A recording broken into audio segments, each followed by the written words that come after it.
제가 서로 굵기가 틀린 구리선을 배치해 놓으면 그것이 똑같은 전기를 사용하더라도 파동의 에너지가 파동 방식으로 전기가 흐르기 때문에 운동 에너지와 또 고동 인력이 강하게 나타난다고.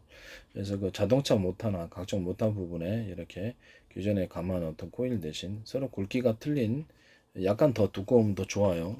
그럼 전기가 보다 많이 흐르니까 굵기가 틀린 이런 구리선을 서로 배치를 해 놓으면 강력한 구동 에너지가 나타납니다. 그래서 이렇게 회사별로 이제 각 데이터를 서로 다른 굵기가 틀린 구리선을 배치해 가지고 데이터를 얻어서 자기 회사에 적합한 그런 방식을 사용하시면 될 것 같아요. 이것은 뭐 드론 분야와 모든 산업 분야, 모든 기계 분야에 이 방식이 전기선이 들어가고 이 방식에 모터가 들어가고 이 방식으로 안 들어가는 데가 없습니다.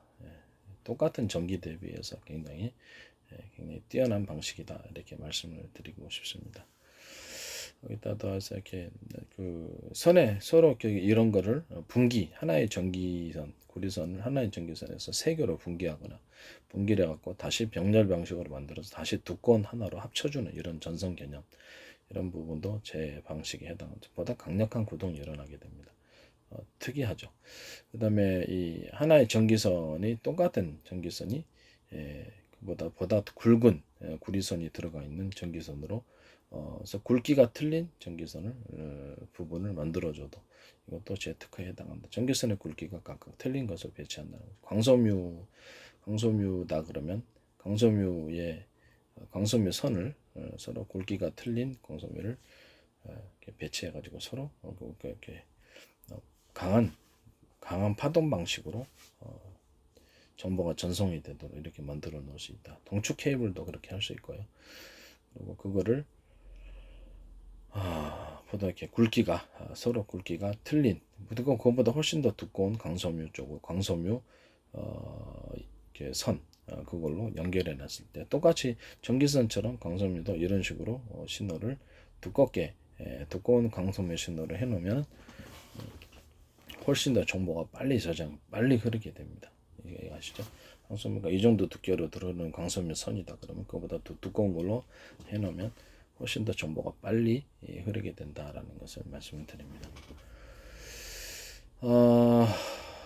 그리고 이렇게 서로 굵기가 틀린 금속구를 어떤 냉동고다, 좋은 냉장고다. 그러면 그 금속을 냉매를 흐르게 만들어주면 굵기가 틀린 것을 같이 따닥 붙여놔가지고 냉기도 서로 교환을 하면서 그 파동 방식의 냉기가 형성이 되는 그래서 빠르게 그 작은 공간이 되어져 그건 냉동고가 되겠죠. 그것을 송풍을 해서 순환을 시키면 냉장고가 되는 거예요. 그거를 이제 그런 방식으로 증방기를 만들어 놓고 송풍을 하면 에어컨이 되는 거겠습니다.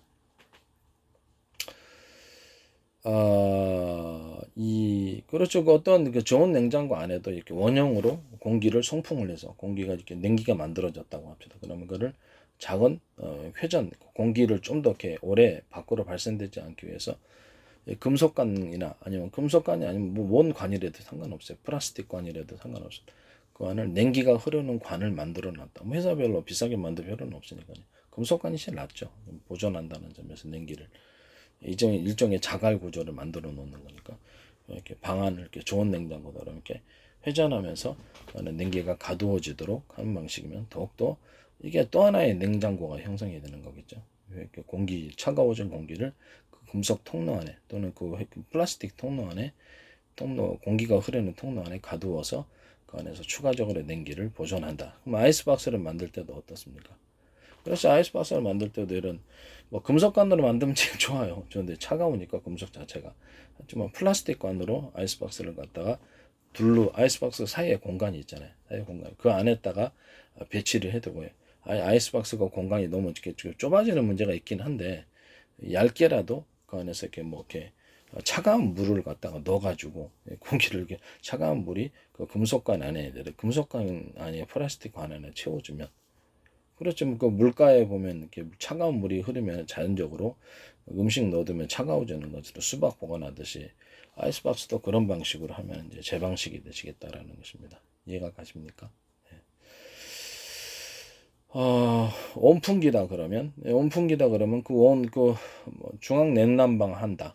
그러면 그 방안 자체 구조나 아니면 이렇게 물이 순환하도록 방 전체를 만들 수는 없을까요? 라고. 바닥으로만 이렇게 보일러선이 될 수 있는가? 일단 보일러 같은데, 보일러에서 물을 회전할 때, 또는 두 번째는 각종 이렇게 일종의 보일러 아니더라도 방에다가 이렇게 온수를 흐르게 해서 따뜻하게 하는 어떤 종류의 난방기구 또는 어떤 종류의 냉방기구, 이렇게 차가운 물을 흐르게 하면 냉방기구가 되는 거겠죠. 뭐 그런 식으로 해서 했을 때 서로 굵기가 틀린 금속관이나 서로 굵기가 틀린 플라스틱관 또는 뭐그 기존의 뭐그 보일러 이렇게 보일러에 물이 흐르는 어떤 종류의 관이 되겠죠. 그 관이 이렇게 서로 굵기가 틀린 것으로 배치해놨을 때 그 안에서도 냉기가 또는 온기가 파동 방식으로 흐르지 않겠습니까? 그런 방식으로 흘러서 만들면 그 재구조를 침범하는 것이 되십니다.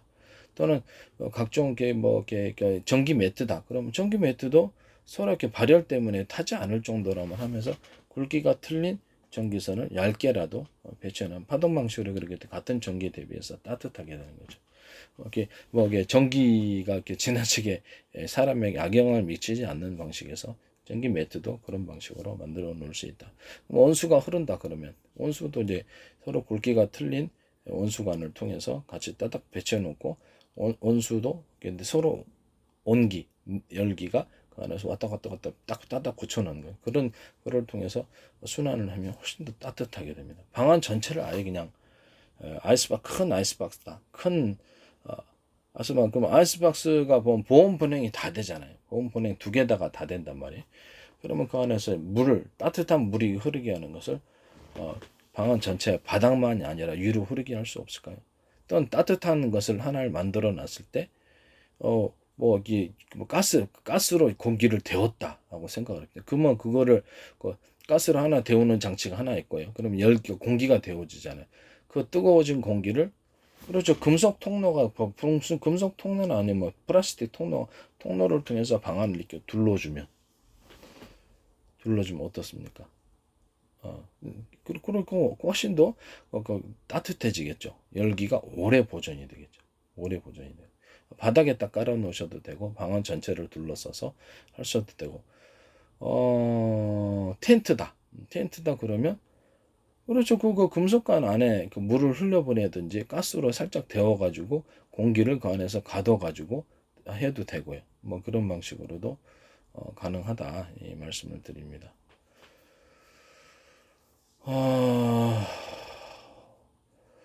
이 바람을 넣을 때 따뜻한 바람을 넣어준다. 바람을 넣을 때 차가운 바람을 넣어준다. 이 개념이에요. 그것을 그 금속관이나 플라스틱 관을 통해서 흐르게만 아이스박스 안에도 이런 식으로도 만들어 놓을 수 있다. 아이스박스를 뭐 다양한 버전이 있겠죠. 차가운 물을 넣어주는 버전. 차가운 물, 계곡물 떠나서 이렇게 그 안에 딱 부어주면 그렇죠. 차가운 물이 그 금속관이나 뭐 이렇게 그 통로 그 플라스틱 관을 흐르면서 따로 얼음 야외 나가면 얼음 녹잖아요. 녹잖으니까 그 안에 딱 흐르는 구조가 되겠습니다. 이해가 가시죠? 그러면 보다 음식이 차갑게 되겠습니까? 물은 수시로 그 뚜껑 이렇게 배출구를 통해서 물 부어버리고 다시 또 새로운 물 부으면 냉기가 또 보존되겠습니다. 예, 그런 방식으로 만드시면 제 방식을 따르는 것이 되겠다라는 것을 말씀드립니다.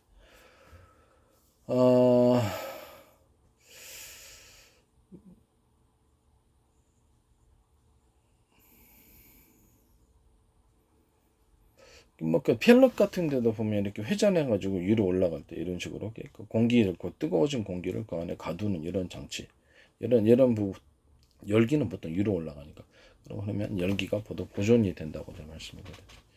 이런 식으로 만드시면 좋겠다. 다만 펠럿 같은 거는 일산화탄소 발생이 있기 때문에 그 부분은 연통에서 샌드든지 이런 부분과는 또 다른 문제니까요.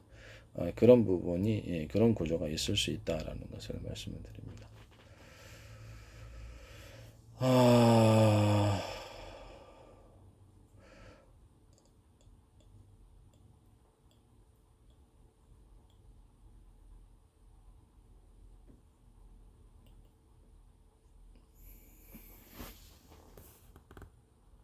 근데 또 뭐 하나 뭐 말을 하려고 그랬는데 다음에 또 하죠.